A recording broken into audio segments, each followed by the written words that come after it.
الأولى. بارك الله لنا ولكم في القرآن العظيم، ونفعنا وإياكم بالآيات والذكر الحكيم। সকলেই মহব্বতের সাথে দুরূদে ইব্রাহিম পড়ুন আমার সঙ্গে। اللهم صل على محمد وعلى آل محمد كما صليت على إبراهيم وعلى آل إبراهيم إنك حميد مجيد. اللهم بارك على محمد وعلى آل محمد كما باركت على إبراهيم وعلى آل إبراهيم إنك حميد مجيد. بلغ العلا بكماله كشف الدجى بجماله حسنت جميع خصاله صلوا عليه وآله. الحمد لله. উপস্থিত আজকের এই মাহফিলে সম্মানিত শ্রদ্ধেয় সভাপতি সাহেব, মুআজ্জাজ মুকাররম হযরত উলামায়ে কেরাম, মুরব্বিয়ানে ইজম, আমার যুবক বাবারা, পর্দার আড়ালের আওলা সরলা ধর্মীয় প্রাণপ্রিয় অপেক্ষমান মা ও বোনেরা, মহান প্রভুর দরবারে প্রাণ ভরে শুকর আদায় করি, যিনি দুনিয়ার অসংখ্য মানুষ থেকে যাচাই করে বাছাই করে মুষ্টিময় কিছু আল্লাহর বান্দা বান্দিকে আজ এই পবিত্র মাহফিলে অংশগ্রহণ করার তৌফিক দান করেছেন। এই জন্য সেই মহান প্রভুর দরবারে প্রাণ ভরে প্রাণ খুলে চিৎকার মেরে জোরে সোরে বলি আলহামদুলিল্লাহ। আর একটু আওয়াজ দিয়ে বলি আলহামদুলিল্লাহ। আমার খুবই ধারণা হইতেছে আজকের এই মাহফিল হওয়ার কারণে আপনাদের এলাকার সকলেই মনে হয় খুশি, না নাকি? খুশি তো নমুনা বলতেছি না। সবাই যদি খুশি হইতো আর সবাই যদি আইতো, আপনাদের এলাকায় কি মানুষ এলি না আরো কিছু আছে? যারাই খুশি তারাই আইছে, যারা খুশি না তারা আইতেন পারছেন না, আইতেন পারতেন না, তারা পুরা কফাইলা। কি কফাইলা? পুরা কফাইলা কেন বলছি? আমি যদি সেই গাজীপুর থেকে আসতে পারি, আপনারা গ্রামের মানুষ, আশেপাশের মানুষ, এলাকার মানুষ যে আসতে পারছেন না, এই জন্য আপনাদেরকে পুরা কফাইলা ছাড়া আর বলার মতো ভাষা তো আর নাই। আল্লাহ যদি কিয়ামতের দিন জিজ্ঞাসা করে, কিরে বান্দা, ওই বেটা নেত্রকোনার গাজীপুরটাই চিল্লাইছিল, তোমরা গ্রামের মানুষ, এলাকার মানুষ, আশেপাশের মানুষ কেন গেছিল না, কেন বইছিল না, কেন চলছিল না? তখন কি আল্লাহর এই কঠিন প্রশ্নের জবাব দেওয়া যাবে? আর একটু জোরে কম। তো যারা জবাব দিতে পারবেন তাদের আসার দরকার নেই, আর যারা দিতে পারবেন না তার আসার দরকার আছে না নাই? এখনো আমার ডাইনে বামে আওয়াজ হইতেছে। যারা আওয়াজ দিতেছেন, হয় প্যান্ডেলে আইসা বসেন, না হয় বাড়িতে চলে যান, কারণ নিজেও শুনবেন না, আরেকজনকে শুনতেও দিবেন না। এটা মুসলমানের কাজ না, ইমানদারের কাজ না। হয় শুনেন, না হয় চলে যান, অন্যকে ডিস্টার্ব করবেন না। অন্যকে ডিস্টার্ব করা এটা কাফের, বেঈমান, মুনাফিকদের কাজ, শয়তানের কাজ। আজকের এই মাহফিল হওয়ার কারণে দুই দল খুশি। কয় দল খুশি? দুই দল খুশি, আর দুই দল বড় বেজার। দুই দল বড় দুই দলের মধ্যে এক দল হইল মানব শয়তান, আর এক দল হইল জিন শয়তান। মিনাল জিন্নাতি ওয়ান নাস, জিন শয়তান, মানুষ শয়তান। এই দুই দল বড়দের ভাই। আর দুই দল বড় খুশি, একদল ইমানদার মোমেন মুসলমান, তারা খুশি। আর একদল অন্ধকার কবরে যারা শুয়ে রয়েছেন, এতিম হইয়া, তারাও বড় খুশি। তারা কেন খুশি? এই মাহফিলের বরকতে 40 দিন পর্যন্ত এই গ্রামে আল্লাহর রহমত বরকত নাজিল হবে। যেরকম সুবহানাল্লাহ। এই মাহফিলের বরকতে 40 দিনের জন্য মুর্দাদের কবরের আযাব আল্লাহ মাফ করিয়া দিয়েছে। তারা কবর থেকে আফসোস করতেছে, আরেকদিন যদি ওয়াজ হইতো আরো 40 দিনের জন্য মাফ পাইত, আরেকদিন যদি হইতো আরো 40 দিনের জন্য মাফ পাইত। এই আফসোস আপনার আমার সকলেরই সামনে আছে না নাই? আছে। কবর থেকে ডাকতেছে, এ নাতিরা, এ ফুতিরা, এ ছেলেরা, মেয়েরা, তোরা কই? আজকে মাহফিলে যাও তাড়াতাড়ি, আমাদের জন্য একটু দোয়া করো, আমাদের জন্য একটু দান করো, আমরা যেন একটু কবর থেকে শান্তি পাই। জিন্দারা কই? চিন্তাও নেই। কবরে কি হইতেছে না হইতেছে চিন্তাও নেই, ভাবনাও নেই। আজকে আমাদের দায়িত্ব তাদের জন্য একটু দোয়া করা, তাদের জন্য একটু দান করা। আজকে যদি আমরা এই কাজটা করি, পরবর্তীতে আমরা যখন কবরে যাব, আমাদের পরবর্তীতে যারা আসবে তারাও আমাদের জন্য দোয়া করবে, দান করবে, আমরা কবর থেকে শান্তি পাব। আজকে যদি মুর্দাদের জন্য এই কাজটা আমরা করতে না পারি, আমরা মরিয়া কবরে যাইয়া ডাকলে আমরা ডাকেও সাড়া দেওয়ার দরকার হবে না। এই জন্য আজকে আমরা তাদের জন্য একটু দোয়া করব, তাদের জন্য একটু দান করব, তারা যেন কবর থেকে একটু শান্তি পায়। আমি কথাটা বলতেছিলাম, যারা খুশি তারা আইসি, যারা খুশি না তারা আইতেন পারছেন না, আইতেন পারতেন না। আর যারা কিছু খুশি কিছু বেজার, তারা দোকানে চারশলে আড্ডা দিতেছে। কথা ঠিক না? মুরগির উমের ভিতরে যে ডিমগুলি থাকে, এটা কি হয়? বাচ্চা হয় না? বড় হইলে বেচলে পয়সা হইলে কাজে লাগে না? আর যদি উমের বাইরে হইলে তো হেডি কি হয়? কুচ্চা। কুচ্চা ডিম কোনো কাজে লাগে, বরং ভাঙলে আরো দুর্গন্ধ বের হয়। যারা এখনো স্প্যান্ডেলের বাইরে, এরা সবাই কুচ্চা ডিমের মতো। যদি কুচ্চা ডিমের মতো হয়ে থাকবার চাইতো তাও আমরা কোনো আপত্তি। তবে আমরা পক্ষ থেকে আবারও তাদের দাওয়াত দিই, আমরা জান্নাতের বাগানের ভিতরে বসে আছি, তারাও এসে আমাদের সাথে জান্নাতের বাগানের ভিতরে বসে যাক। গতকালকেও তো এখানে মাহফিল হয় নাই নাকি? আগামীকালকেও হবে না তো নাকি? হইতে পারে এটাই আমার জীবনের শেষ বসা। আগামী বছর এইভাবে বসতে পারবো এমন গ্যারান্টি আছে তো? যারা আইছে না, যারা আড্ডা দিতেছে, তারা বোধহয় গ্যারান্টি হয়ে লইছে নাকি? সূরা জুমরের মধ্যে আল্লাহ বলছেন, তোমরা যখন ঘুমাও তোমাদের রূহটা আমি আল্লাহর কাছে চলে আসে। সুবহানাল্লাহ। আমি যারটাই ফেরত দেই তারটাই ফেরত যায়, যারটা ফেরত দেই না তারটা আর ফেরত যায়। গত কয়েক বছর আগে একই সাথে দুই হুজুর বয়ান করে একই বিছানায় ঘুমাইছি। শেষ রাত্রে আমি সজাগ হইছি, উনি আমার সজাগ হন নাই, ঘুমের মধ্যেই বিদায় হয়ে গেছেন। বাবা কার কোন সময় কোন মুহূর্তে বিদায় হওয়া লাগে জানা কিন্তু নেই। কেউ যদি মেট্রিক পরীক্ষাতে ফেল করে দ্বিতীয়বারও পরীক্ষার সুযোগ, দ্বিতীয়বারও ফেল করলে তৃতীয়বারও আছে।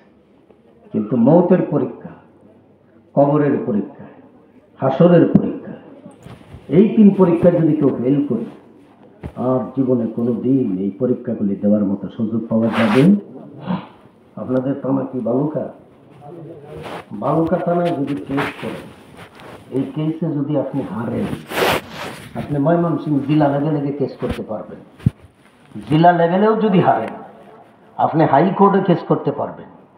হাইকোর্টেও যদি হারেন, সুপ্রিম কোর্টে কেস করতে পারবেন। সুপ্রিম কোর্টেও যদি হারেন, মাননীয় প্রধানমন্ত্রী প্রেসিডেন্টের কাছে যে নালিশ জানাইতে পারবেন। কিন্তু মৌতের মামলা, কবরের মামলা, হাসরের মামলা, মিজানের মামলা, ফুলসরাতের মামলা, এই 5 মামলায় যদি কেউ হারে, আর এই মামলাগুলি আপিল করার মতো সুযোগ পাওয়া যাবে। ভাইরা আমার, আল্লাহ পাক পাঠাইছেন দুনিয়াতে অল্প সময় দিয়া, অল্প সময় পরেই তার হুকুমে আবার তার কাছে চলে যেতে হবে। না যাইতেন না?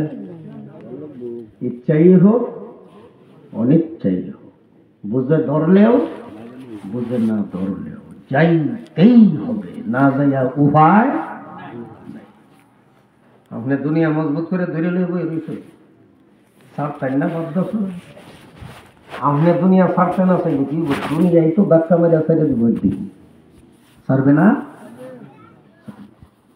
মেয়ের যখন বিয়ে ভরাই হয়ে গেছে, জামাই ঘরে বিদায় দিয়ে দিব, এমন সময় মেয়ে ঘরের কামের মধ্যে মজবুত করে প্লসে ধরে দিল, ভাই যাইতাম না জামাই বাড়ি, যাইতাম না। আচ্ছা হ্যাঁ, না করলে কি হবো? বিয়ে ভরাই হয়ে গেছে, যাওয়া লাগতো না।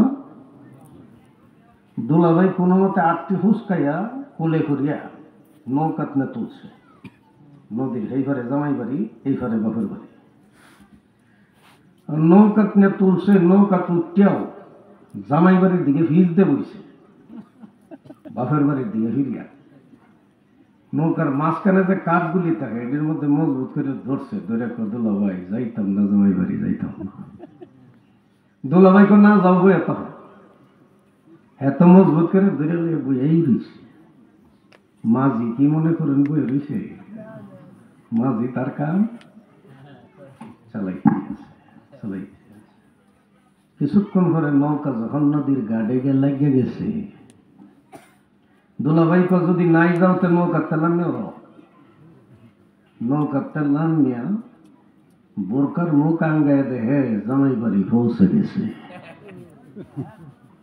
আপনার আমার হায়াতের নৌকাটাও কিন্তু বাবা, ওয়াজও গেলেও যাইতেছে, তবলিগও গেলেও যাইতেছে, মসজিদও গেলেও যাইতেছে, গানও গেলেও যাইতেছে, টিভিত গেলেও যাইতেছে, সিডিত গেলেও যাইতেছে। হায়াতের নৌকা কিন্তু বাবা চলছেই, চলবেই। হায়াতের নৌকা কিন্তু অফ নাই, যাইতেছে। না জানি কোন দিন কোন সময় কোন মুহূর্তে মৌতের ঘাটে লেগে যায়, আর মসজিদের মাইকে মাইকে এলান শুরু হয়ে যায়, আব্বাস আলী ইদ্রিস আলী ইন্তেকাল করিয়াছেন, ইন্না লিল্লাহি ওয়া ইন্না ইলাইহি রাজিউন।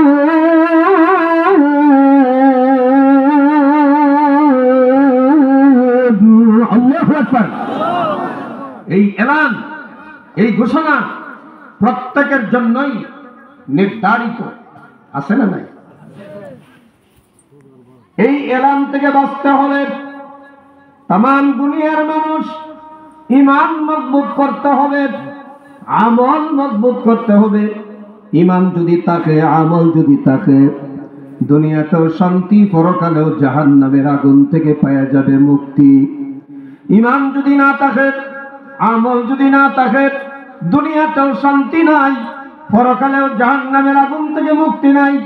লোকটা যদি মেম্বার হয়, লোকটা যদি চেয়ারম্যান, এমপি, মন্ত্রী, প্রেসিডেন্টও যদি হয়ে যায়, আর যদি ঈমান না থাকে, আর যদি লোকটা রিক্সাওয়ালাও হয়ে যায়, কুলি মজুরও যদি হয়ে যায়, ঠেলা গাড়িওয়ালা, ভ্যান গাড়িওয়ালাও যদি হয়ে যায়, আর যদি ঈমান থাকে, ওই মেম্বার, চেয়ারম্যান, এমপি, মন্ত্রী, প্রেসিডেন্টের চাইতেও ওই রিক্সাওয়ালা, গাড়ি রিক্সাওয়ালা, ঠেলা গাড়িওয়ালা, ভ্যান গাড়িওয়ালা, কুলি মজুরদার দাম আল্লাহর কাছে কোটি কোটি গুণ বেশি। সুবহানাল্লাহ। হাওয়া হাওয়া দিল কি ফুরশা মান আনাম, ৭০০০ আন ১০০০০ সনাম। গাড়ির মালিক, বাড়ির মালিক, মিল ফ্যাক্টরির মালিক, ইন্ডাস্ট্রিজের মালিক, দুনিয়াদার ১০০,০০০ মানুষের যে দাম, দুনিয়াদার ১০০,০০০ মানুষের চাইতেও ওই মানুষটার দাম আল্লাহর কাছে আরো বেশি। জোরে কোন সুবহানাল্লাহ। এই জন্য এক মহিলা দেয় এক আল্লাহর ওলিকে যা প্রশ্ন করে, হুজুর আপনার দাড়িটার দাম বেশি না আমার ছাগলের দাড়িটার দাম বেশি? জোরে কোন নাউজুবিল্লাহ। যে যেমন তার আন্তাজ দাও তেমন আল্লাহর ওলি রাগও করলেন না, গুসাও করলেন না।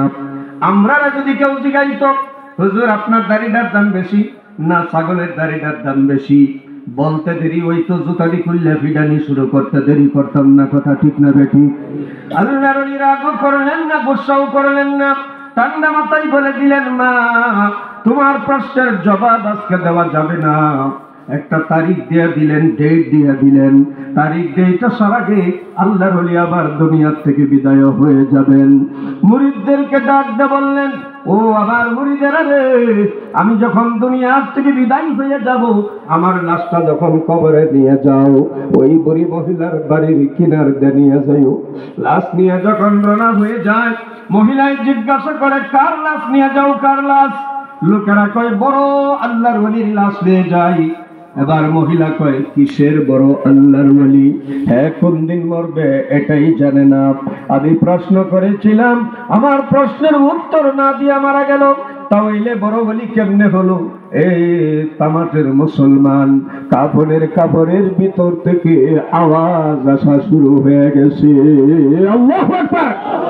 ডাক দেখো মহিলারে, সমালোচনা করিস না, মন্তব্য করিস না।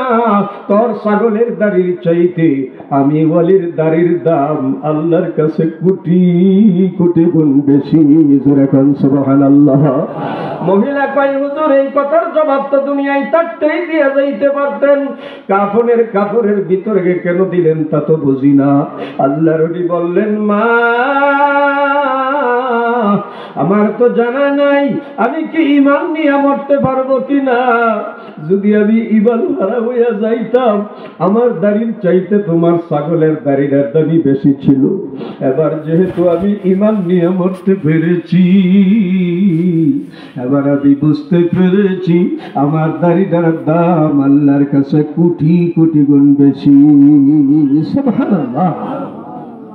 ভাইরা আমার, আল্লাহ তাআলা আজরাইল আলাইহিস সালামকে হুকুম দিলেন, ও আজরাইল, ওই যে আমার প্রিয় বান্দার জানটা যায় কবজা করো। আল্লাহ তাআলার হুকুমে আজরাইল রওনা হয়ে গেলেন। আবার আল্লাহ ডাক দেন, আজরাইল শুনে যা। আবার আসলো আজরাইল। আল্লাহ বলেন, আমি হুকুম দিতে দৌড় শুরু করলে কোনো কিছু জিগাইলে না। আজরাইল কো, আল্লাহ তোমার হুকুম যত সময় পালন করাই তো আমার কাজ, বিলম্ব করলে বেয়াদবি হয়ে যাবে, এই জন্য আমি তাড়াতাড়ি চলে যাইতেছি। আল্লাহ পাক বলেন, আমার এই প্রিয় বান্দার জান কবজা করার আগে আমার সালাম জানাইয়া দিবে। জোরে কর সুবহানাল্লাহ। কি জানাইবে? আমার প্রিয় বান্দারে আমি আল্লাহর পক্ষ থেকে তারে সালাম জানাইবে, আর জিজ্ঞাসা করবে তার কোনো আপত্তি আছে কিনা মনের ভিতরে। যদি আপত্তি করে, আপত্তি পূরণ করার পরে কিন্তু জান কবজ করা লাগবে। আর যদি আপত্তি না করে, তাহলে ডাইরেক্ট জান কবজ করবা জিজ্ঞাসা করিয়া। আজরাইল যা সালাম দিছে, আসসালামু আলাইকুম হুজুর, কেমন আছেন? হুজুর বলেন, ওয়া আলাইকুম আসসালাম ওয়া রাহমাতুল্লাহ। তুমি কে? আমি মালাকুল মউত আজরাইল। আমি মালাকুল মউত আজরাইল। আল্লাহর প্রিয় বান্দা বলেন, তুমি আজরাইল এত দেরি করিয়া আইলা কেন? তুমি আজরাইল এত বিলম্ব করিয়া আসলা কেন? আমি তো অনেক দিন যাবত অপেক্ষা করতেছি, তুমি কবে আইবা? জোরে কোন সুবহানাল্লাহ। আর আমরা মনে মনে দোয়া করি, আর 10টা বছর যদি বাচ্চা যাইতাম, আর 20টা বছর যদি বাচ্চা যাইতাম। আল্লাহর প্রিয় বান্দা বলেন, আমি অনেক দিন যাবত অপেক্ষা করতেছি, তুমি দেরি করিয়া আইলা কেন? আজরাইল কো, আল্লাহ হুকুম না দিলে তো আইতাম পারি না, আজকে তিনি হুকুম দিছেন এই জন্য আইছি। হুজুর, আল্লাহর প্রিয় বান্দা বলেন, ঠিক আছে জান কবজ করো। আজরাইল কো, হুজুর আল্লাহ তো সালাম জানাইছেন আপনাকে। সুবহানাল্লাহ। আর আপনার মনে কোনো আপত্তি আছে কিনা জিজ্ঞাসা করার কথা বলছেন। আল্লাহর প্রিয় বান্দা বলেন, আপত্তি তো ছিল না, আপত্তি ছিল না।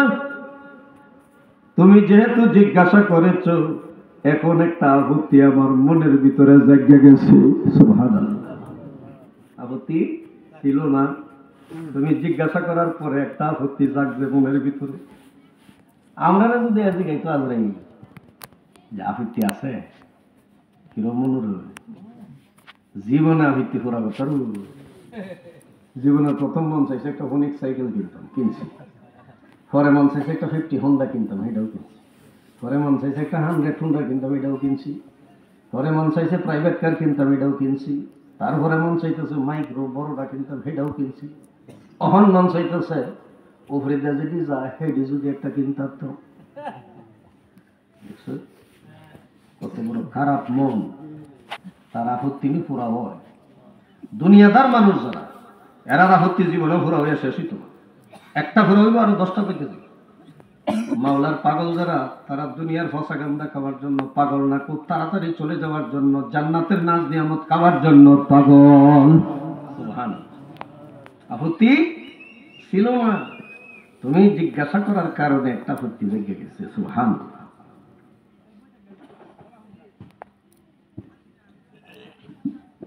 আজরাইল কো হুজুর কি আপত্তি বলো? আমি একটু উযু বানাইব। কি বানাইব? সুবহানাল্লাহ, কি আপত্তি? আমি একটু উযু বানাইব, 2 রাকাত নামাজ আদায় করব। সুবহানাল্লাহ। এ আজরাইল, প্রথম রাকাতে আমার জান কবজ করিও না, দ্বিতীয় রাকাতের প্রথম সিজদায় আমার জান কবজ করিও না। দ্বিতীয় রাকাতের দ্বিতীয় সিজদায় যখন আমি যাব, তখন তুমি আমার জানটা কবজ করিয়া নিয়া যাইও, যাতে করে নামাজরত অবস্থায় সিজদার হালতে আমি যেন মাওলার কুদরতি পায়ের সামনে হাজির হয়ে যাই। সুবহানাল্লাহ। কেমন আপত্তি করছে, চিন্তা করছে? এখন ওয়াজ আপনাদের কাছেই দিলাম, আপনার আমার মোটটা কি বাবা, নামাজরত অবস্থা হইব না, তেলাওয়াত অবস্থা হইব না, জিকির অবস্থা হইব না, শাস্টল মার্কা, টিভি মার্কা, সিডি মার্কা মৌত হইব, বুঝে শূন্য মরিয়ে। আল্লাহ তো বলছেন হাক্কা তুকাতিহি ওয়ালা তামুতুন্না ইল্লা ওয়া আনতুম মুসলিমুন। কাটি মুসলমান না হইয়া আমার কবরে আইসো না। কেমন মুসলমান আমরা, এটা নিজেরা চিন্তা করলেই তো পাওয়া যাবে। হিন্দুদের পূজা যদি হয় 500, যদি তাকে হিন্দু, আমরা 1500 যাই মুসলমান। যাই না? যাই না? আপনি আমার ওয়াজের মধ্যে কয়টা হিন্দু আইছে? আইছে 2-1টা। ঈদের নামাজও আইয়ে তো নাকি, জানাজার নামাজও, জুম্মার নামাজও। তা আমরা কোনো কাজের বেলায় তারারে পাওয়া যায় না। আমরা যে হেরার অনুষ্ঠানও যাই, আমরা তো একটু লাজ শরম তাহনের দরকার। লজ্জা শরম কাইছে মুসলমান। জাতির পতন যখন আসিবে গনাইয়া, তখন জাতি বিবেক বুদ্ধি সব ফেলিবে হারাইবে। বিবেক হারা হয়ে গেছি আজ আমরা।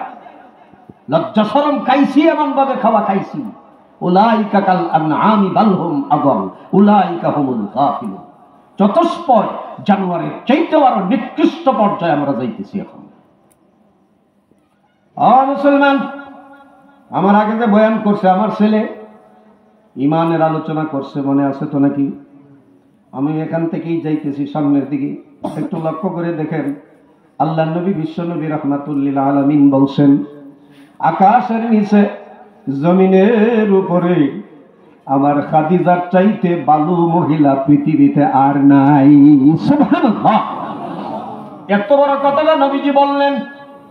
লক্ষ লক্ষ কোটি কোটি মহিলা দুনিয়াতে আছে না নাই? নবীজি বলছেন আমার খাদিজার চাইতে বালু মহিলা আর নাই। এই কথাটা নবীজি কিভাবে বললেন, কেন বললেন? নবীজি বলেন নাই 2টা কারণে, আল্লাহ বলাইছেন। সুবহানাল্লাহ। কয়টা কারণে বলাইছেন? 2টা কারণে বলাইছেন, আল্লাহ নিজে বলাইছেন। 2টা কারণের মধ্যে 1 নম্বর কারণ হলো, আল্লাহর পরে যার মর্যাদা, সমস্ত সৃষ্টির ঊর্ধ্বে যার মর্যাদা, সেই বিশ্ব নবীর বিবি হওয়ার কারণে, স্ত্রী হওয়ার কারণে আল্লাহ তার সম্মান এত বেশি বাড়াইয়া দিয়েছেন। সুবহানাল্লাহ। 2 নম্বরে লক্ষ লক্ষ কোটি কোটি টাকার সম্পদের মালিক ছিলেন। সমস্ত ধন সম্পদ দ্বীনের জন্য, ইসলামের জন্য বিশ্ব নবীর কদম মোবারকের সামনে হযরতে খাদিজা কুরবানি করেছিলেন। জোরে কোন সুবহানাল্লাহ। এই 2টা কারণে তার এত বেশি মর্যাদা, এত বেশি সম্মান। আল্লাহ নবী গারে হেরা জবালে নূরে নামক একটা জায়গা আছে, ওই জায়গায় বসে বসে হযরত জিবরাইল আলাইহিস সালামকে নিয়ে আলাপ আলোচনা করতেছিলেন। হঠাৎ করে জিবরাইল ডাক দিয়ে বলেন, ইয়া রাসূলুল্লাহ, আমি আর এখানে দেরি করব না, আমি এখন চলে যাই। নবীজি বলেন, তোমার সঙ্গে তো আমার কথাই শেষ হয় নাই, তুমি যাবাগা কেন? কয়, হুজুর আমি লক্ষ্য করে দেখি আপনার 40 বছরের বুড়ি খাদিজাতুল কুবরা আপনার জন্য খাবার নিয়ে আসতেছেন আপনার কাছে। আমি যদি এখানে বিলম্ব করি তিনি খাবার নিয়ে আসবেন না, এজন্য আমি চলে যাই। আপনার খাদিজা আপনার কাছে আইলে পরে আপনি তিনাকে জানাইয়া দিয়েন আল্লাহ তাআলা নিজে স্বয়ং তিনাকে সালাম জানাইয়া দিয়েছে। সুবহানাল্লাহ। কে সালাম জানাইছেন? আল্লাহ নিজে স্বয়ং সালাম জানাইছেন। হযরত জিবরাইল ডাক দিয়ে বলেন, ইয়া রাসূলুল্লাহ, শুধু আল্লাহ নয়, আমি জিবরাইল তিনাকে সালাম জানাইয়া গেল। হযরত জিবরাইল চলে গেলেন। হযরতে খাদিজা নবীজির কাছে আসার পরে নবীজি ডাক দিয়ে বলেন, খাদিজা রে, তোমার জন্য একটা দারুণ সুখবর রয়ে গেছে। হযরতে খাদিজা বলেন, হুজুর কি দারুণ সুখবর? ওই কেবলমাত্র জিবরাইল আমার কাছ থেকে উঠে গেল, আর জিবরাইল বলে গেল, আল্লাহ নিজে স্বয়ং আজকে তোমাকে সালাম জানাইছে। হযরতে খাদিজা কান্দে আর কান্দে আর চোখের পানি ছাড়ায়। নবীজি বলেন, খাদিজা কান্নার তো কারণ নাই, সুসংবাদ পাইছো। হযরতে খাদিজা বলেন, হুজুর কান্দি এই জন্য যেহেতু আল্লাহ নিজে আমারে সালাম জানাইছে, আজকে থেকে আমার নারী জন্মটা ধন্য হয়ে গেছে। সুবহানাল্লাহ। নবীজি বলেন, ও খাদিজা, শুধু আল্লাহ নয়, জিবরাইল তোমাকে সালাম জানায় গেলেন। হযরতে খাদিজা ডাক দিয়ে বলেন, ইয়া রাসূলুল্লাহ, আল্লাহর সালামের জবাব কিভাবে দিতে হয় আমার জানা নাই, আমি দিলে হয়তো ভুল বেয়াদবি হয়ে যাইতে পারে। আল্লাহর সালামের জবাবটা আপনি নবীজি আমার পক্ষ থেকে দিয়ে দেন। জিবরাইলের সালামের জবাব আমি খাদিজাই দিয়া দেই, ওয়া আলাইকুমুস সালাম। এই আলোচনার মধ্যে বোঝা গেল তিনার চাইতে সম্মান, মহিলা জগতে তিনার চাইতে বড় ইজ্জত আর তো কেউ রে পাওয়া যায় না। এত সম্মান, এত ইজ্জতের পরেও হযরতে খাদিজা দুনিয়ার থেকে বিদায় হয়ে যাবে, চোখের পানি জোর জোর করিয়া সারে আর কান্দে আর কান্দে। নবীজি বলেন, খাদিজা কান্দো কেন? হযরতে খাদিজা বলেন, 2টা কারণে কান্দি। নবীজি বলেন, কি 2টা কারণ? একটা কারণ আপনি নবীজি, আর একটা কারণ আমি খাদিজা। নবীজি বলেন, কি কি বলো? একটা কারণ আপনি নবীজি, আমি ফাতেমা, আমি খাদিজা বিদায় হয়ে গেলে আপনি এতিম নবীর বিপদের সাথী, খেদমতের সাথী কে হবে গো? এই জন্য আমি কান্দি। হযরত ফাতেমা ডাক দিয়ে বলেন, আম্মা জান, এজন্য আপনার চিন্তার কোনো কারণ নাই, আপনি বিদায় হয়ে গেলে আমি ফাতেমা আমার বাবার খেদমত করব। সুবহানাল্লাহ। হাদিসের মধ্যে আছে, নবীজি যখন দ্বীনের দাওয়াত লয়ে যাইতেন, ছোট্ট একটা মিয়া নবীজির কোমরের কোষার মধ্যে ধরে রাখতেন, লঙ্গির মধ্যে ধরে রাখতেন। নবীজি যেদিকেই যাইতেন ফাতেমার সাথে সাথে যাইতেন। তিনি হলেন হযরতে ফাতেমা। যেরকম সুবহানাল্লাহ। 2 নম্বর কান্নার কারণ আমি খাদিজা। আমি খাদিজাতে বিদায় হয়ে যাব, আমি কি নিয়ে আমার প্রভুর দরবারে যাব? সুবহানাল্লাহ। এত শান, এত মান, এত মর্যাদার পরেও কি নিয়ে যাবে ভয় লাগতেছে মনের ভিতরে। আল্লাহ নবী ডাক দিয়ে বলেন, খাদিজা রে, যাও, বিদায় দিলাম, তুমি যাইয়া আমি নবীর পক্ষ থেকে তোমার সতীনদেরকে আমার সালাম জানাইয়া দিও। সুবহানাল্লাহ। হযরতে খাদিজা বলেন, ইয়া রাসূলুল্লাহ, 25 বছরের যৌবনকালে আমি 40 বছরের বুড়ি। খাদিজাকে বিয়া করেছেন, আমার আগে তো আপনি বিয়াই করেন নাই, আমার আবার সতীন কোত্থেকে আসলো গো নবীজি? আমার আগে তো বিয়াই করেন নাই, আমার আবার সতীন করতেই। আল্লাহ নবী বলেন, জান্নাতের ভিতরে বিবি আসিয়া এবং মরিয়মের সাথে আমি বিশ্ব নবীর বিয়া হবে। জোরে কোন সুবহানাল্লাহ। ওরা আছে জান্নাতে, তুমিও যাইবা জান্নাতে। সুবহানাল্লাহ। জান্নাতের সার্টিফিকেট পাওয়ার পরেও হযরতে খাদিজা কান্দে কান্দে চোখের পানি ছাড়ে। নবীজি বলেন, এখন কেন কান্দো? হযরতে খাদিজা বলেন, আমার জীবনের শেষ মুহূর্তে 2টা দাবি আপনার কাছে পূরণ হবে কিনা এই জন্য কান্দি। নবীজি বলেন, কি 2টা কারণ বলো? 1 নাম্বার কারণ হলো, আমি খাদিজা বিদায় হয়ে গেলে আপনি নবীর গায়ে একটা জামা আমার কাফনের সাথে দিয়া দিবেননি। এ দুনিয়ার মুসলমান, জান্নাতের সার্টিফিকেট পাওয়ার পরেও কবরের ভয়ে কত টেনশন ভিতরে ঢুকে গেল। নবীজি আপনার গায়ের একটা জামা আমার কাফনের সাথে দিয়া দিবেননি। 2 নম্বর দাবি হলো, আমার লাশটা কবরে রাখার পরে সমস্ত সাহাবায়ে কেরাম চলে আসবে, আপনি নবীজি আইসেন না, আমার কবরের কিনারে একটু দাঁড়াইয়া থাকতে। কতক্ষণ দাঁড়াইয়া থাকবেন? যতক্ষণ কবরের ফেরেশতার সওয়ালের উত্তর আমি খাদিজা দিতে না পারি। সুবহানাল্লাহ। নবীজি কবরের কিনারে দাঁড়ায় দাঁড়ায় কাঁদলেন। আহকামুল হাকিমিন আল্লাহ রাব্বুল আলামিন ডাক দিয়ে বলেন, হে জিবরাইল, আমার বন্ধু তার বিবির কবরের কিনারে দাঁড়ায় দাঁড়ায় কাঁদে। আমার বন্ধুরে যে কাঁদতে নিষেধ দাও। বাড়িতে তার ফাতেমা কাঁদতে কাঁদতে তার আম্মার জন্য বেকারার হয়ে যাইতেছে। ফাতেমাও যেন না কান্দে, আমার বন্ধু যেন না কান্দে। আমার বন্ধু যে কারণে কবরের কিনারে দাঁড়ায় দাঁড়ায় কান্দে, এই জন্য আমার বন্ধুর চিন্তার কোনো কারণ নাই। কবরের ফেরেশতার সওয়ালের উত্তর আমি আল্লাহ নিজে স্বয়ং দিয়া দিব। জোরে কোন সুবহানাল্লাহ। এ আমার মায়েরা বোনেরা, ভালো করিয়া কান লাগায় শুনে রাখেন। ওয়াজ তো বহু হইতাছে বাংলাদেশে, মহিলাদের ব্যাপারে ওয়াজ হয় কম, পুরুষের ওয়াজই বেশি হয়। মহিলাদের ওয়াজ অনেক বক্তা আছে, করেই না। এজন্য আমি আমার মা বোনদেরকে বলে যাই, মাগো, স্বামীর সাথে রাগ করিও না, গোসা দেখায়ও না, অভিমান দেখায়ও না। রাগ গোসা দেখায়া, অভিমান দেখায়া কোনো কিছু আদায় করা যায় না। মহাব্বতের ভালোবাসা লাগায় কিন্তু আদায় করা যায়। অনেক মা বোন আছে স্বামীদেরকে গোলামের মতো, কামলার মতো ব্যবহার করে।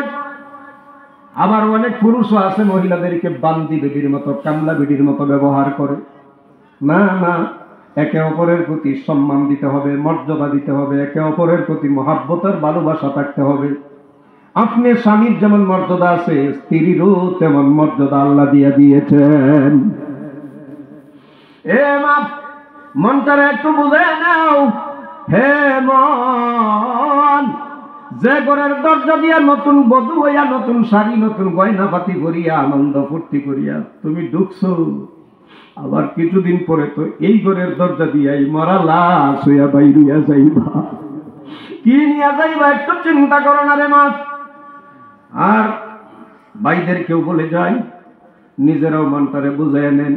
হে মন, যে ঘরের দরজা দিয়া নতুন কাপড় পরিয়া, বন্ধু বান্ধব লইয়া আনন্দ ফুর্তি করিয়া, নতুন জামাই হইয়া তুমি বাইরে হয়েছিল, কয়েকদিন পরেই তো এই ঘরের দরজা দিয়া মরা লাশ হইয়া বাইরিয়া যাইবা। বাবা গো, কি নিয়ে যাইবা একটু চিন্তার দরকার আছে না নাই? এ আমার মায়েরা বোনেরা, ভালো করিয়া শুনিয়া রাখেন। আল্লাহ নবী বিশ্ব নবীর দরবারে এক যুবতী ডাক দেখায়, হুজুর, আমি বিয়ার উপযুক্ত হয়ে গেছি অনেক আগে, কিন্তু আমি তো বিয়া বসতেছি না, আপনি নবীর কাছ থেকে একটু জানিয়ে লই, আমি বিয়া বসলে পরে আমার স্বামীকে আমার কি করণীয়, আমার কি হক? আল্লাহ নবী বলেন, যুবতী, তুমি যদি স্বামী নাও, নেওয়ার পরে যদি তোমার স্বামীর শরীরটা যদি পচা যায়, যদি দুর্গন্ধও হয়ে যায়, যদি কিরাও ধরিয়া ফেলায়, এই কিরাগুলি তোমার জিহ্বা দিয়ে সাইডটা পরিষ্কার করতে হবে। পরিষ্কার করতে গিয়ে যদি তোমার ঘৃণা লাগে, অসুবিধা লাগে, তোমার মতো মহিলা স্বামী না নেওয়া দরকার। আর যদি ঘৃণা না লাগে, অসুবিধা না লাগে, তোমার কাছে আনন্দ লাগে, ফুর্তি লাগে, তোমার মতো মহিলাই স্বামী নেওয়া জরুরি। মহিলা কান্দে আর ডাক দেখো, ইয়া রাসূলুল্লাহ, এত বড় কঠিন দায়িত্ব আমি কেমনে পালন করব গো? নবীজি বলেন, পালন করতে পারলে স্বামী নিও, না পারলে স্বামী নিও না। তাহলে স্বামীর মর্যাদা আছে না নাই? আল্লাহ নবী বলেছেন, মানুষকে যদি মানুষের সামনে সেজদা করার অর্ডার দিতাম, তাহলে দুনিয়ার সমস্ত নারীদেরকে অর্ডার দিতাম তারা যেন তার স্বামীদেরকে সেজদা করে নেয়। এত মর্যাদা, এত বেশি। কিন্তু অনেক মহিলা আছে, স্বামী যার আছে হ্যাঁ বুঝতে পারে না স্বামীর যে কত দাম। চোখ যার আছে বুঝতে পারে না চৌকের যে কত দাম। চোখ যার নাই সেই তো বুঝতে পারে চৌকের যে কত দাম। স্বামী যার নাই সে বুঝতে পারে স্বামীর যে কত দাম। এই জন্য স্বামী আর স্ত্রীর মধ্যে মিল আর মহাব্বত আর ভালোবাসা যে ঘরের মধ্যে আছে, ওই ঘরটা হইল বেহেশত। জোরে কোন সুবহানাল্লাহ। যে ঘরের মধ্যে মিল নাই, মহাব্বত নাই, ভালোবাসা নাই, ওই ঘরটা হইল জাহান্নাম। মহাব্বত নাই এমন ঘর তো আছে না? নাই? আপনাদের এদিকে বোধ নাই নাকি? আমাদের নেত্রকোনার অবস্থা কইতেছে।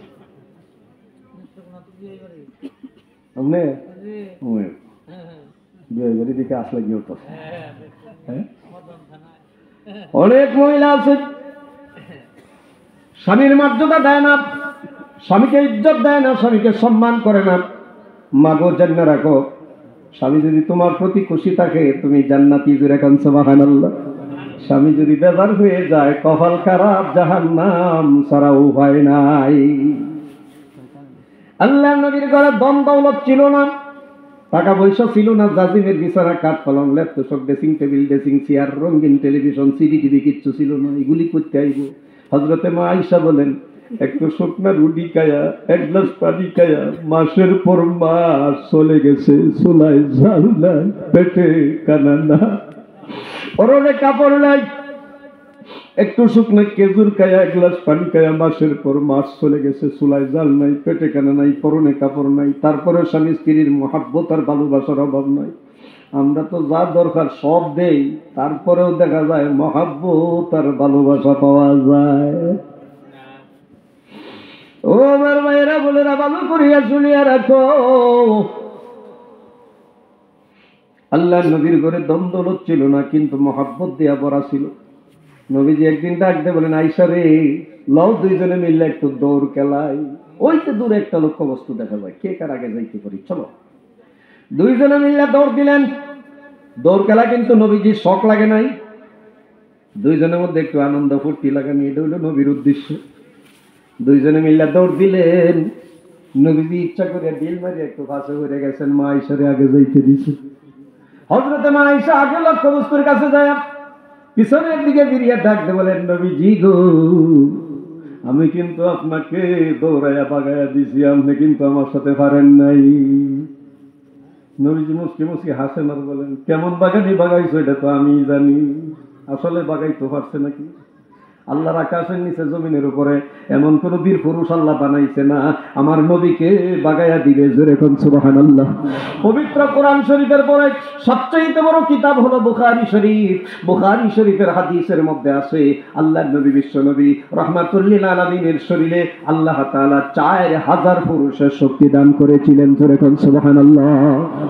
কত হাজার? 4000 পুরুষের শক্তি যে নবীজির শরীরে। এই নবীজি আবার বউয়ের লোকে দৌড়িয়ে ভাগ্যে যাইব, যুক্তি আছে নাকি? না না। নবীজি বলেন, ঠিক আছে, আরেকদিন দেখবেন খেলা ভাগে আর খেলা জিতে, আরেকদিন দৌড়ের প্রতিযোগিতা হবে, আবারও কিছুদিন পরে দৌড়ের প্রতিযোগিতা। হযরতে মা আয়েশা বলেন, ওই দিনের তুলনা আমার শরীরটা ভারী লাগতেছে, ওজন লাগতেছে, আমার নবীর সাথে আমি দৌড়াইতে পারলাম না। আমার নবী আগেই চলে গেছেন। আমি আয়েশা হাঁপাতে হাঁপাতে যখন নবীজির কাছে গেলাম, নবীজি ডাকতে বলেন, আয়েশা, ওই দিন যে তুমি আমারে বাগাইছিলা, আজকে আমি নবীও তোমারে বাগাইয়া দিলাম। সুবহানাল্লাহ। এই ছিল মহাব্বত আর ভালোবাসা। হযরতে মা আয়েশা বলেন, আমি গ্লাসে পানি পান করিয়া গ্লাসটা রেখে দেওয়ার পরে আল্লাহর নবী আমি আয়েশা যেখানে টোট লাগায় পানি খাইছি, আল্লাহর নবী ওইখানে টোট লাগায় লাগায় পানি খাইছিলেন। জোরে কোন সুবহানাল্লাহ। হযরতে মা আয়েশা বলেন আমি গোশত বা হাড্ডি খাইছি, কাবু বা রাখবো। আল্লাহর নবী আমার হাত বা প্লেট থেকে গোশত বা হাড্ডিটা নিয়া আমি আয়েশা যেখানে টোট লাগায় গোশত বা হাড্ডি খেয়েছি, আল্লাহর নবী ওইখানে টোট লাগায় লাগায় গোশত বা হাড্ডি খেয়েছিলেন। জোরে কোন সুবহানাল্লাহ। এই ছিল মহব্বত আর ভালোবাসা। নবীজি একদিন ডাকতে বলেন আয়েশা আমাকে একটু গোসল করাইয়া দিবা। আমি কি করাইয়া দিত? কথা খেয়াল করছেন? নবীজি কি বলছেন? এ আয়েশা আমাকে একটু গোসল করাইয়া দিবানি। আমরা দায়িত্ব করাইয়া নাকি দেয় না?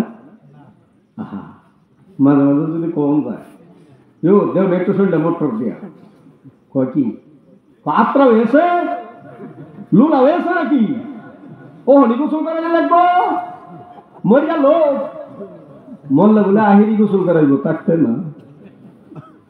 এ আমার স্বামী বলার সাথে সাথে যদি আনন্দের সাথে শরীরটা মরে গোসল করে দিতা 70 তোলা রূপা দান করার সব আল্লাহ ওই মহিলাকে দিয়া দিত। জোরে কোন সুবহানাল্লাহ। স্বামী বলে নাই, মনের আনন্দে মহিলা ডাক দেখো স্বামী গো আসেন একটু গোসল করাইয়া দেই। আল্লাহর নবী বলেন 7 তোলা স্বর্ণ দান করার সব ওই মহিলাকে দিয়া দিবে। হযরতে মা আয়েশাকে নবীজি বলেন আয়েশা একটু গোসল করাইয়া দিবানি। হযরতে মা আয়েশা বলেন হ্যাঁ হুজুর আমি তো গোসল করানোর জন্য তৈয়ার। আসেন। নবীজিকে বসার জন্য একটা তক্তা বা একটা জলচকি আইনা দিয়েছেন। নবীজি তক্তা বা জলচকির উপরে উঠতে যখন বসেছেন, হযরতে মা আয়েশা নবীজির মাথার মধ্যে পানি ঢাললেন। পানি ঢালার সাথে সাথে নবীজি লক্ষ্য করিয়া দেখে গোসলের পানির মধ্যে রক্তের মতো কি যেন দেখা যায়। আল্লাহ নবী তাড়াতাড়ি উঠতে দাঁড়ায় গেলেন। জিজ্ঞাসা করেন কিরে আয়েশা আমার গোসলের পানির মধ্যে রক্তের মতো কি যেন দেখতে পাইলাম রে। হযরতে মা আয়েশা বলেন ইয়া রাসূলুল্লাহ আপনি যখন তক্তার উপরে উঠতে বসেছিলেন অসতর্ক অবস্থায় আমার পায়ের আঙ্গুলটা আপনার নবীজির তক্তার নিচে পড়িয়া গেছিল। হুজুর আপনার পায়ের আঙ্গুলটা বাইতে রক্ত বাইরিয়া যাইতেছে। আল্লাহর নবী বলেন কিরে আয়েশা আঙ্গুলটারে বিন্দিস করে দিলেন আর বললেন কিরে আয়েশা তোমার পায়ের আঙ্গুল ফাইতে রক্ত গেল তুমি তো একটু হু হাউ পর্যন্ত করলে না। হযরতে মা আয়েশা বলেন ইয়া রাসূলুল্লাহ এটা তো আমার একটা পায়ের আঙ্গুল, আমি আয়েশার পায়ের আঙ্গুল নয়, আমি আয়েশার হাতের আঙ্গুল নয়, আমি আয়েশার কলিজাটা ফাইটটাও যদি আবার স্বামীর গায়ে রুজলে রক্ত বাইরিয়া যাইত একবার উঠতে কইতে সাহস আমি পাইতাম না। সুবহানাল্লাহ। এই ছিল মহব্বত, এই ছিল ভালোবাসা। আর আমরার অবস্থা কি? দা আর কুমড়ার সম্পর্ক, সাপ আর বেজির সম্পর্ক। মাদ্দর সব গেছে মাদ্দরি হতো, হেন কবর গেছে মাদ্দর সাহেব আমরা যে মাদ্দরি হত্যা নিয়েছি আপনার বৌদ্ধ নদী তুলে মরে গেছে। আমার মাদ্দরি ভালো এতে দৌড়ি আইসে কোন জায়গায় পড়ছে কয় জায়গায় ফানি যায় পশ্চিম দিকে মাদ্দর উঠতে দূর দিচ্ছে পূর্ব দিকে। লোকেরা কি মাদ্দর সব ব্যাপার কি বউ না পড়ছে ইনো ফানি যায় পশ্চিম দিকে আমরা যাই পূর্ব দিকে, ব্যাপারটা কি? পানি যেদিকে যায় মরিয়া না গেলে সেদিকে যাইবে। এটা তোমরা বুঝতাম না। বুঝতাম না মানে বলেন কি হয়েছে? আমার এই বউ যখন জেতা ছিল আমি যদি কইছি 100 হ্যাঁ কইছে 335, আমি যদি কইছি রাতের 12টা হ্যাঁ কইছে 3:42। তো সারা জীবন যে বেডি উজায়া গেছে হ্যাঁ কি আর মরিয়া বাউবা গেছে? মরিয়াও তো উজাইয়াই যাইতেছে। এই ধরনের উজাউরি একদল মহিলা আছে না? নাই আপনার এদিকে নাই? হ্যাঁ আমার নেত্রকে না একবারটার বউ দুই দিয়া কয়টা ছোট বউ খালি উজায় খালি উজায় বরাক বছর ঘুরা দেয় ফিটাইতেছে। তা আমি মা ফিলতে বাড়ি পাইছি আয়া শুনি ফিটাফিটি হইতেছে। তা আমার ম্যাডামে কইতাছে ভাই অনেক কাম ধরিয়া চাষিরে মারতাছে চাষা, আপনি যদি একটু যাইতাই তো জিকির করেন লা ইলাহা ইল্লাল্লাহ লা ইলাহা ইল্লাল্লাহ লা ইলাহা ইল্লাল্লাহ লা ইলাহা ইল্লাল্লাহ আসমান জমিন মাবুদ না চন্দ্র সূর্য মাবুদ না তরুলতা মাবুদ না মাজার বাজার মাবুদ না শুধু লা ইলাহা ইল্লাল্লাহ লা ইলাহা ইল্লাল্লাহ লা ইলাহা ইল্লাল্লাহু মুহাম্মাদুর রাসূলুল্লাহ সাল্লাল্লাহু আলাইহি ওয়াসাল্লাম। আমার ম্যাডামে কইতেছে শাশিরে অনেকক্ষণ ধরে ফিরাইতেছে শশা, কেউ ফিরাইতারে না, আমনে গেলে মনে হয় মাইডটা বন্ধ হয়ে যেত। তো আমি কইলাম আমার জীবনে তো এই সমস্ত জায়গা বেলার ধারে কাছে যাই না, তুমি আমার এখানে গিয়ে বিপদ ফেলাইতে চাইতেছ। তো ভাই আমার খুব দয়া লাগতেছে, খুব মায়া লাগতেছে, আপনার ফাউডির দূরে কই আপনি একটু ফিরে আপনি গেলে এই মায়ের বদ্ধ গেল। হ্যাঁ জানে, আমিও জানি যে আমার চেহারা দেখলে যে বদ্ধ হইব, এটা হ্যাঁ জানে, আমিও জানি, কিন্তু আমি জানানোর মধ্যে যাইতাম চাইতেছি না, পরে চিন্তা করতেছি আমার ম্যাডাম যেহেতু ফাউডির দূরে কইতেছে, কখন যদি না যাই আরেকবার যদি হেল আমার লাগে উল্টা মারে তো আমি গিয়ে দৌড়ে যাই।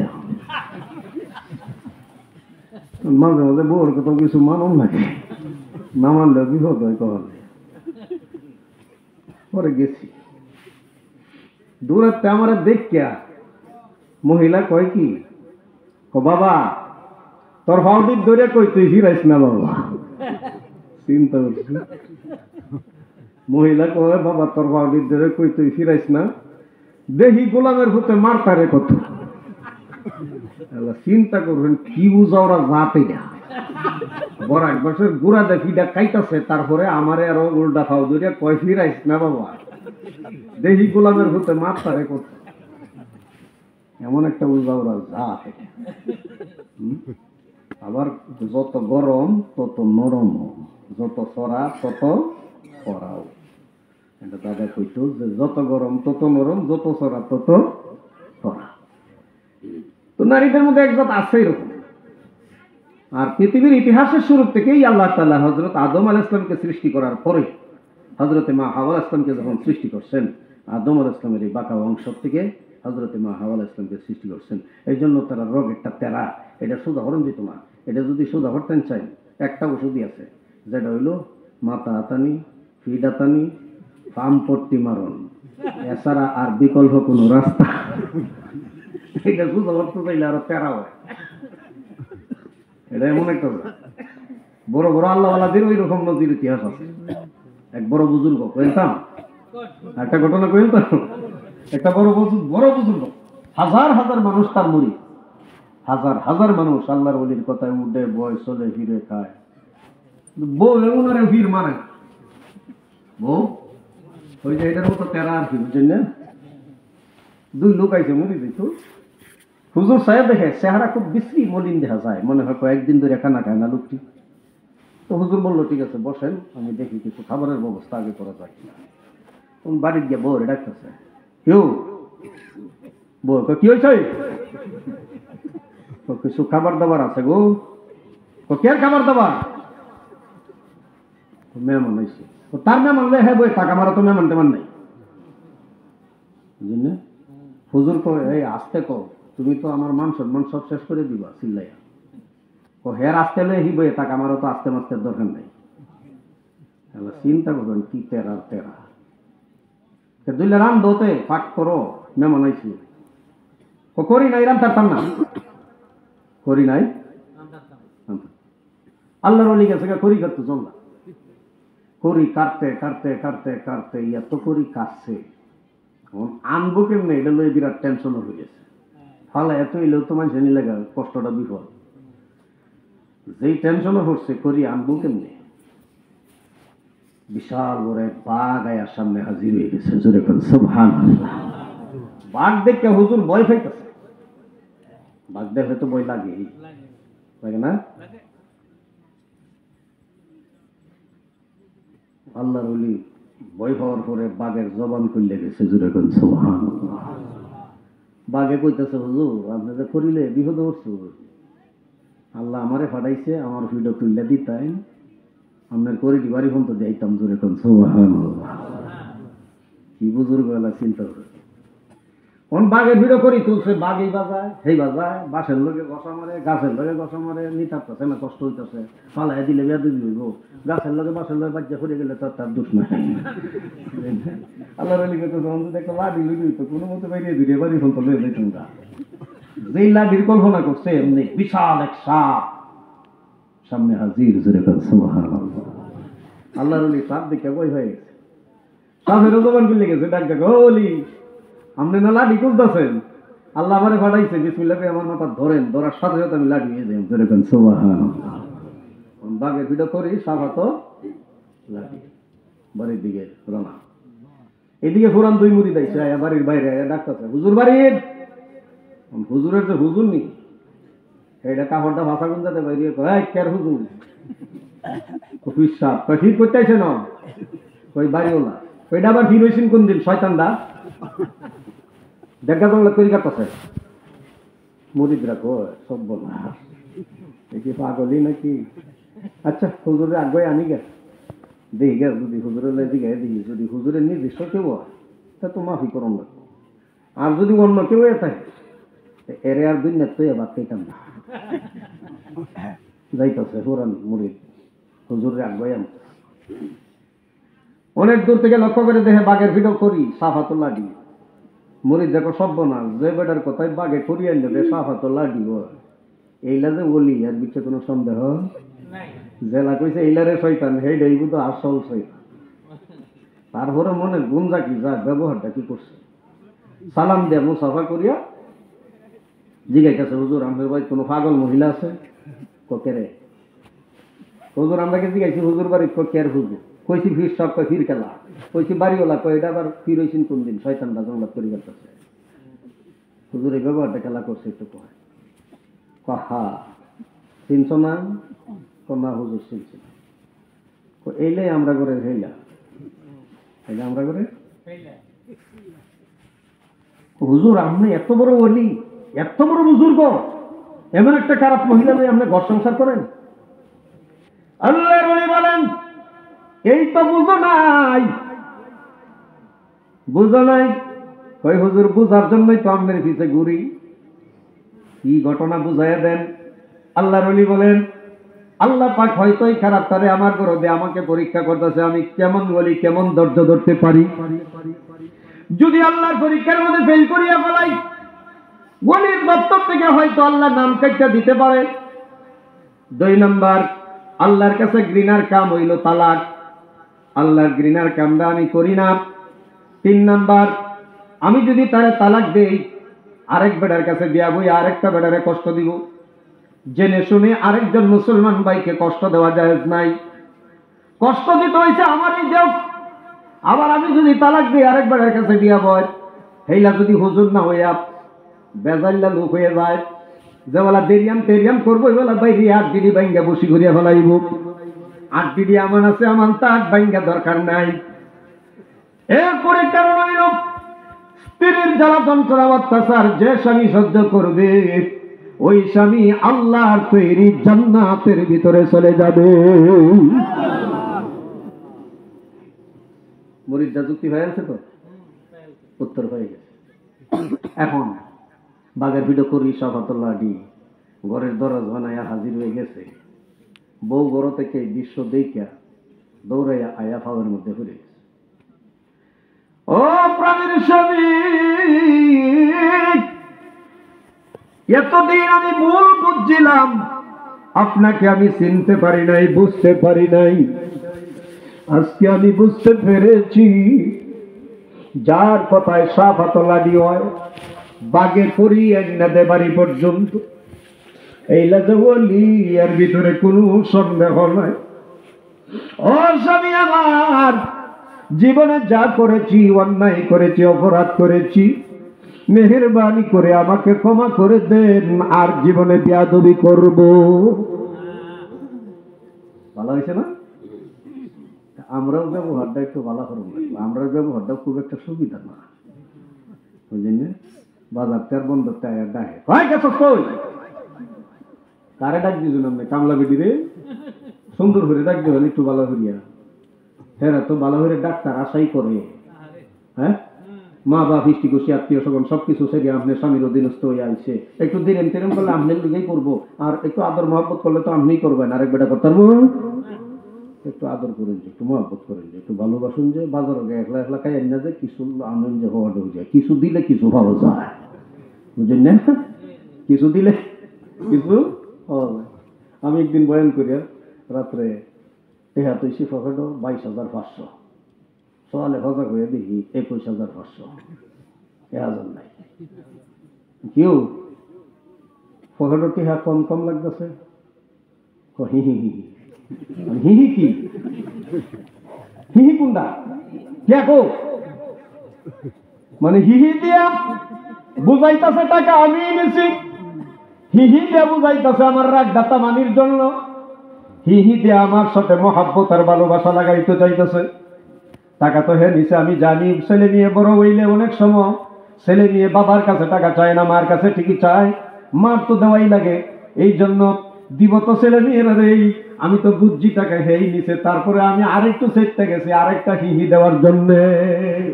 এই জন্য মা বোনদেরকে বলে যাই, স্বামী আর স্ত্রীর মিল আর মহাব্বত আর ভালোবাসা এটা আল্লাহ পাকের নিয়ামত। আল্লাহ পাক তার পবিত্র কোরআনে কারিমে বলেন, ওয়ামিন আয়াতিহি আন খালাকা লাকুম আজওয়াজান লিতাসকুনু ইলাইহা ওয়া জাআলা বাইনাকুম মাওয়াদ্দাতাও ওয়া রাহমা।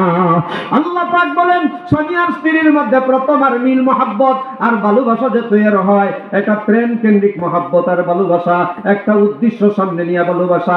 ভিন্ন পরিবেশের লালিতা পালিতা একটা ছেলে আর ভিন্ন পরিবেশের লালিতা পালিতা একটা মেয়ের সঙ্গে যখন বিবাহ বন্ধন হয়ে যায়, আল্লাহ পাক বলেন আমি আল্লাহ প্রেম কেন্দ্রিক মহাব্বত আর ভালোবাসা তৈরি করিয়ে দেই।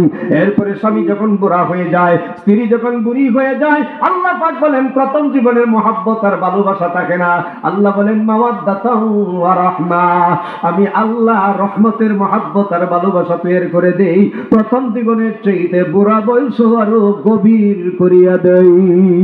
সুবহানাল্লাহ। দাদার সাথে গেছি বাজার, দাদা আমার এখানে ওরে তুইয়া দাদির লাগি গিয়া মজা কিনে এই দূরাত গিয়া, আমি কই দাদা দেখতা যে, আমি তো শুরু করে খুব চালাক আসলাম, এখন কিন্তু ব্যক্ত নিয়েছি, কিচ্ছু বুঝি না এখন। হ্যাঁ দাদা দেখতাছি, না বাজার টাজার করিয়া বাড়ি পাইছে, সব বাজার বুঝাইয়া দিয়া বুড়িরে ডাকে আলগাত নিয়ে, হ্যাঁ ধন্যবাদ, দাদা দেখতাছে কিন্তু তোর জ্বালায় বাজার ডিস্টার্ব করছিস, আমার বাড়িতে অভাইলামি শুরু করছিস না, আমি আমার না দিলে কাজে লাগাই দিলাম, বুড়া হয়ে গেছে কিন্তু বুড়ির লাগি ভাগো, বুড়িও দেখছি বুড়ার লাগি ভাগো। আল্লাহ বলেন কোন উদ্দেশ্য সামনে নিয়ে ভালোবাসা না, এটা হইল আমি আল্লাহর রহমতের মহাব্বত আর ভালোবাসা প্রথম জীবনের চাইতে বুড়া বয়স আরো গভীর করে দেই। জোরে কোন সুবহানাল্লাহ। ভাইরা আমার, আপনারা আমাকে দাওয়াত করছেন, ওয়াদা করছিলাম, আসছি, হুজুরদের তো দোষের শেষ নাই, তাড়াতাড়ি আটতে গেলে একদল আছে দেখলে কই কি কমলবি কারবারির দাওয়াত পাইছে যে পাগল হয়ে যাইতেছে খাইতো, আস্তে আস্তে গেলে কই কি কমলবি কারবারির খাইছে যে ওনার আটতে যাই করে, তাড়াতাড়ি গেলেও দুষ, আসতে গেলেও দুষ, দাওয়াতটা কেনা গেলে যে কত দুষ এটা তো সীমাই নাই। যাই হোক, আমি শারীরিক অসুস্থ না, মানসিক অসুস্থ না, দুনো সাইডেই আমি খুব অসুস্থ, তারপরেও আমি চিন্তা করছি যে অতীতেও আপনাদের এই গ্রামে আরেকটা দাওয়াত আমি রাখছিলাম, আমার ছেলের অসুস্থ অপারেশনের কারণে আমি আসতে পারি নাই। ছেলেটা গত রমজানের পর থেকেই চিকিৎসা চলতেছে, ময়মনসিংহ সরকারা ছিল 1 মাসের বেশি, এখন মহাখালী বক্তব্যদী হাসপাতালে 2 মাসের বেশি। তো কবে অপারেশন হবে হবে হবে হবে কোনো ডেট নাই, ফট করে ডেট দেবো বসে রয়েছি, আগের দিন বলতেছে 10 মিনিট সময়, হ্যাঁ অথবা না বলতে হইবে, টাকা 20,000 জমা দিতে হবে। এই কঠিন বিপদে পরে টাকা জমা দেওয়া হইল, 10 মিনিটের ভিতরেই সিদ্ধান্ত দেওয়া হইল। আগের দিন দিনের 11টায় অপারেশন হয়েছে, পরের দিন দিনের 11টায় তার জ্ঞান ফিরছে।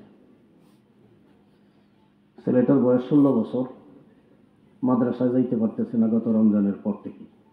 তার ফুসফুসটা ফোরাডা গোস্ত এবং চামড়ায় ঘেরাও দিচ্ছে। আধা কেজি পরিমাণ কাটিয়া বয়মের ভিতরে ভরছে। আমি যা দেখলাম, এটা আবার অন্য মেডিকেলে পাঠাইছে ক্যান্সার পরীক্ষার জন্য। যদি ক্যান্সারের কোনো আভাস থাকে তাহলে ছেলে ভালো হবে কিনা সে অন্যায়, আর যদি ক্যান্সারের আভাস না থাকে তাহলে বাচ্চা যদিও থাকে দুনিয়া দেখতে পারবো, খাইতে পারবো, কিন্তু কোনো কর্ম করার মতো যোগ্যতা তার থাকবে না। আর 1 মাস আগে ওয়াইলিং দেখেছে যে এনি টাইম হার্ট অ্যাটাক করে মারা যেতে পারে। যাই হোক, দোয়া চাই যদি ছেলেটার হায়াত থাকে আল্লাহ যেন তারে মাফ করে, শিফা দান করে। সবাই বলেন আমিন। আপনারা আমাকে ভালোবাসেন, আমি আপনাদেরকে ভালোবাসি। ভালোটা আমি খুব ভালোবাসি, কারণ এককালীন তো আমরা এক জেলার মানুষ।